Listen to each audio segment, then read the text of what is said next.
Hello everyone, welcome to our YouTube channel NEET YUG. I am Arun Kumar and in this session I am going to deal with a new chapter that is sexual reproduction in flowering plants. And I am going to give you the introduction of this chapter. I have drawn the picture of flower and I have written something else on the board. I will explain what is this exactly. See, I have a question. How many different divisions are there in plant kingdom?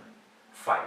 Algae, bryophytes, pteridophytes, gymnosperms and angiosperms. Out of 5 different divisions of plant kingdom, only angiosperms exhibit flowers. Why flowers? Obviously, it is the reproductive unit, particularly sexual reproductive unit of angiosperm, that is flower. So, angiosperms only exhibit flowers out of 5 divisions. Okay, see, I have drawn the picture of flower here and you could see this photo, and here there are so many flowers are there and you could easily distinguish each flowers from others, obviously, because you could see the pattern and the color of each flower is entirely different. So this is the specialty of angiosperm. The question is, do you like flowers? Obviously, everybody, we like flowers. Why we like flower? As I said, the pattern attracts us, and obviously it is used economically and it is also used in different functions, correct? You all know about it. Even actually in morning also we use flowers. Okay, have you heard about floriculture? Floriculture is the technique or method of growing angiosperms for flowers, different flowers actually, that could be used for different purposes, mainly for human welfare. So what is a flower? Flower is actually, for angiosperm, it is the sexual reproductive unit. Okay, I'll write here, it is the sexual reproductive organ or unit. Remember this, very important, it could be asked also. So which is the sexual reproductive unit in angiosperm? That is flower. And how exactly a flower is formed? Very simple. You all know that, for example, if I draw a small rough diagram of a plant, okay, so rough diagram, and you know that this is actually the shoot apical meristem, that is the tip, and here the shoot apical meristem, as the plant matures reproductively, that means actually the plant is able to reproduce and it's going to convert, the apical meristem is now becomes floral meristem. So I'll write here, the apical meristem converts itself into the floral meristem. Here, because of the floral meristem, a new hormone is produced. What is that hormone? The florigen.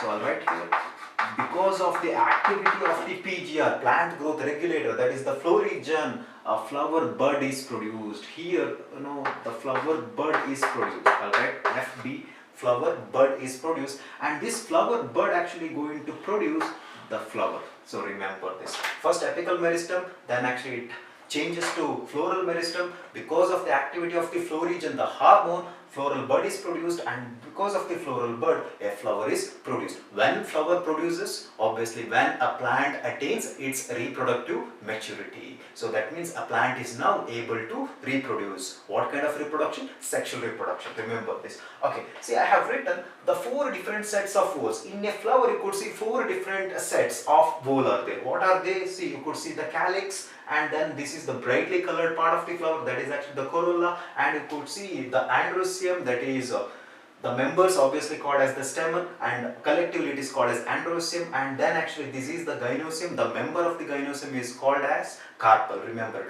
the carpel could be mono or multicarpellary. Remember this. Anyhow, we are going to explain this later stages. Okay, see, let us see what is calyx. Calyx and corolla, let us take it together actually. Calyx and corolla togetherly called as the outermost whorl. Remember this, outermost whorl. See, the calyx is also non-essential whorl. So it is non-essential whorl. Why non-essential whorl? Because they don't play any significant role in sexual reproduction, because androecium and gynoecium actually anyhow they are going to play a vital role in sexual reproduction. Remember it. Hence it is called as non-essential whorl. What is the function of calyx now? The calyx actually provides protection for a young flower actually. When the flower is forming, obviously the calyx is going to produce protection actually. Remember it. Okay. So what are the individual members of the calyx? You all know that the individual members of the calyx are called as the sepals. So I can also write this as sepals. The individual members of the calyx is called as sepals. Okay, remember it. Then what is exactly the corolla? The individual members of the corolla are normally called as the petals. so what is the function of petal? Obviously you know that in every flower, actually you could see here, these are all the brightly colored parts are actually the petals actually. What is the function?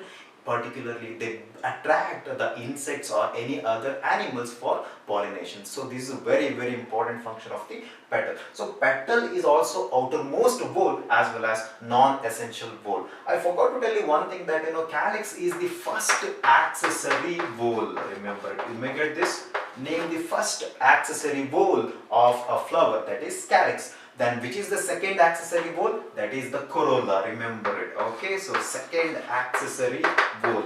Calyx and corolla both are outermost whole as well as non-essential whole. The function of calyx is to provide protection for the young flower, whereas the corolla is going to produce like color as well as the nectar. Okay, so we just draw. Let us imagine this is actually a petal. Okay, so this is the petal, individual member of the corolla, and at the base of each petal, this is the base of each petal, it actually has a special glands. We normally call it as nectar glands. Remember this, or it is also called as nectar secreting gland actually. So this nectar secreting gland is going to produce the nectar, and it's also going to produce the fragrance. Remember it. Okay, so fragrance and the nectar are the functions of the petals, the individual members of that corolla. Remember it. Okay, so then androecium and gynoecium, these are the innermost whole. Remember it. You may get this question: what is the outermost whole or what are the innermost whole? The innermost whole is actually the androecium and gynoecium. Androecium is the male reproductive part, and actually the individual members of the androecium normally called, as you could see here, these are all the individual members of the androecium. So there are 6 actually, 1, 2, 3, 4, 5, 6 are there, and this is actually called as the stamen. Remember it. Stamen mainly consists of, this is actually called as the anther, and a long slender stalk is called as the filament. I am going to explain it in detail actually. Remember it. What is the function of androecium? It's going to produce the microspores. In turn, the microspore is going to develop as the pollen grains. So pollen grains are male gametophyte. Remember this, you may get this question. So male gametophytes are the pollen grains, whereas the gynoecium is the female reproductive part of the flower, which is the innermost whole as well as essential part of the plant actually, or flower. Okay, so here this and gynoecium in the individual members also called as the carpel. Remember it. Okay, so carpels. And what is the function of this carpel? And it's going to produce the megaspores. Okay, right here, megaspores, and the megaspore will develop into embryo sac. So this is the site where fertilization occurs. Okay, so embryo sac is the site where fertilization occurs. Remember it. Embryo sac is also called as female gametophyte. Pollen grains are called as male gametophyte, whereas embryo sac is called as the female gametophyte. Remember this, very important for your competitive examination. In the next session, I am going to talk about the androecium, that is how exactly the microspores are produced through a process called as microsporogenesis.